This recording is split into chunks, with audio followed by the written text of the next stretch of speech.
মাধ্যমে ভোক্তাদেরকেও বলতে চাই, আপাতত আপনাদের এই কাশ্মীরি বিউটি যে সোপটা, এই সোপটা আপনারা কেনা থেকে বিরত থাকবেন। আপনারা যে সোপটা তৈরি করেন, সোপটা দেখি, প্যাকেটটা দেখেন। আপনাদের কতগুলো স্কিন প্রোডাক্টের বিএসটি করা আছে? সবগুলোই আছে। সাবান এটা দেখতে চাচ্ছি, এটার বিএসটি এটা না, গ্রেড 2 সোপ। আমাকে বিএসটি রিপোর্টটা দিও। বিএসটি রিপোর্টটা, হ্যাঁ রিপোর্টটার সঙ্গে আছে। আচ্ছা শুনেন, মূলত যে অভিযোগের ভিত্তিতে আমরা এসেছি, আপনাদের বিএসটি এর কাগজ আছে, এটা আমরা জানি, আমাদের কাছে ডকুমেন্ট আছে। হ্যাঁ, মূলত যেটা প্রবলেম, আপনারা বিএসটি এর যে মানটা নিয়েছেন, গ্রেড 2 সোপ আপনাদের তৈরি করার কথা। গ্রেড 2 সোপ, এই যে গ্রেড 2 টাইপের মধ্যে কি থাকে? সাইজ, গ্রেড, ফ্লেভার, ভেরিয়েন্টের বিবরণ, গ্রেড 2 হওয়ার কথা। ঠিক আছে, এটাই তো আপনাদের সাবানের প্যাকেট, তাই না? আচ্ছা, এটা হচ্ছে বিএসটিআই এর স্ট্যান্ডার্ডাইজেশনের যে বিডিএসটা আর কি, এটা বিডিএস এর সোপ বারে কি থাকতে হবে এটা সংযুক্ত আছে আর কি এখানে।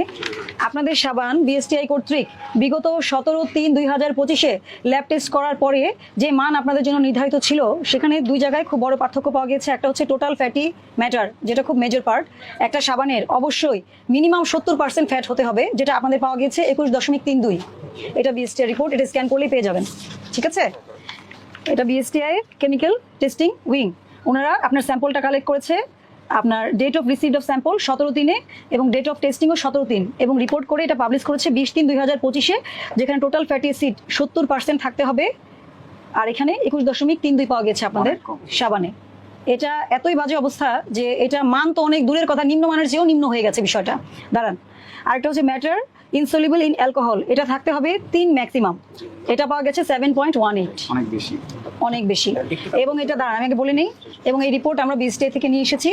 এখন ভোক্তা স্বার্থ সুরক্ষায় এবং ভোক্তাদের যাতে এই সাবান ব্যবহার করে কোনো ক্ষতি না হয়, সেই জন্য আপনার প্রতিষ্ঠান আমরা সাময়িক বন্ধ করে দিব আজকে, এবং পরবর্তী নির্দেশনা না দেওয়া পর্যন্ত এই প্রতিষ্ঠান বন্ধ থাকবে, প্রথম কথা। দ্বিতীয় কথা হচ্ছে, আদেশের কপিতে লেখা থাকবে পরবর্তী 7 কার্য দিবসের মধ্যে উনি আমাদের অফিসে এসে বিএসটিআই থেকে পুনরায় পরীক্ষা করে, বিভিন্ন জায়গার স্যাম্পল পরীক্ষা করে ওনারা আমাদের কাছে এবং বিএসটিআই ল্যাব রিপোর্ট জমা দিবে যে না আমাদের স্ট্যান্ডার্ডাইজেশন ঠিক আছে। তারপরে আমরা এটা খুলবো কিনা, নাকি ব্যবসার লাইসেন্স বাতিল করব, বা বিডিএস বাতিল, আপনাদের এই যে সিএম লাইসেন্স বাতিল হবে, এগুলো পরবর্তী ব্যবস্থা সিদ্ধান্ত জানানো হবে আপনাদেরকে। ঠিক আছে, এটাই প্রসিডিউর। এখন বলেন।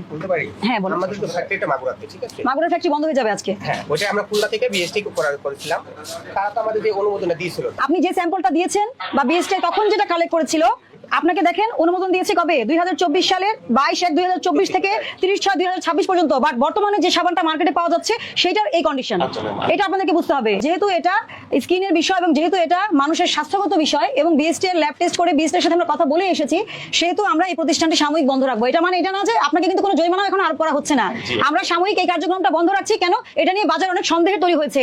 আপনি যদি সঠিক থাকেন, অবশ্যই আপনি এই প্রতিষ্ঠানের আমরা ফার্দার অ্যাকশনে যে আমরা বলবো যে আপনি সঠিক আছেন কিনা, আপনাকে তো সেই অনুযায়ী আপনাকে ডকুমেন্ট জমা দিতে হবে। আপনি যেগুলো পেজ দেখাচ্ছেন, 1000টা পেজ থাকতে পারে, কিন্তু আপনার এখান থেকে প্রোডাক্ট কেনা হয়েছে সেটা প্রমাণ আছে বলেই তো আমরা এসেছি। আচ্ছা, এখানে একটা ভায়োলেশন হয়েছে, এটা আপনি দেখেন। এটা হচ্ছে স্কিন ক্রিম 18/8/2023 থেকে 17/8/2026। কোথায় আছে এটা দেখেন, ডেটটা দেখেন, এটা 4/12/2023। এটা কোনটা? কাশ্মীরি বিউটি চায়না, এটা স্কিন ক্রিম, এটার কথা তো আপনি বলছেন। আর এটা কি শ্যাম্পু? এটা কিন্তু উৎপাদন মেয়াদ, মানে লটকে ডিফারেন্ট করা, মানে ডায়াগনোসিস করার জন্য আর কি। এটা কিভাবে সেল করতে হবে বলা আছে এখানে। এমত অবস্থায় বর্ণিত চালানের বিপরীতে আমদানিকৃত ছকে বর্ণিত পণ্য বা পণ্যসমূহ ছাড় করার লক্ষ্যে ছাড়পত্র প্রদান করা হলো।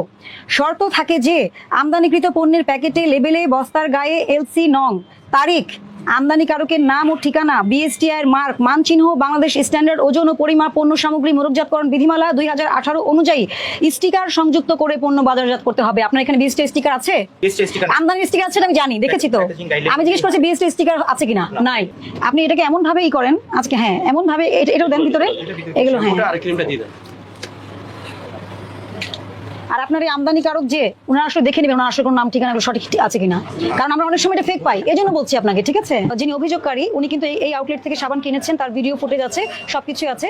আচ্ছা যাই হোক, তারপরেও আমরা ওনাদেরকে সুযোগ দিচ্ছি আগামী 7 কার্য দিবসের মধ্যে ওনারা আমাদের অফিসে এসে যখন বক্তব্য জমা দিবেন, সকল ডকুমেন্ট জমা দিবেন, লিগাল ডকুমেন্ট, আমরা ওগুলো যাচাই বাছাই করে আমরা বিএসটিআই এর সাথে বসে পরবর্তী সিদ্ধান্ত দিব যে আসলে এই সাবানটি জনস্বার্থে এটি ব্যবহার হবে কিনা বা বিক্রয় হবে কিনা। আপনাদের সবার মাধ্যমে ভোক্তাদেরকেও বলতে চাই, আপাতত আপনাদের এই কাশ্মীরি বিউটি যে সোপটা, এই সোপটা আপনারা কেনা থেকে বিরত থাকবেন। যদি ওনারা ল্যাব টেস্টে পরবর্তীতে পাস করেন এবং সমস্ত কাগজপত্র সাবমিট করে লিগেলে যদি ওনারা ব্যবসা করতে পারেন, তাহলে তখন আপনারা আবার কিনবেন এবং সেটাও আপনারা জানতে পারবেন, মিডিয়ার মাধ্যমে জানতে পারবেন। তো সবাইকে বলছি সচেতন হন, আসলে এই সবাই মিলেই ভোক্তা অধিকার সুরক্ষায় কাজ করতে হবে।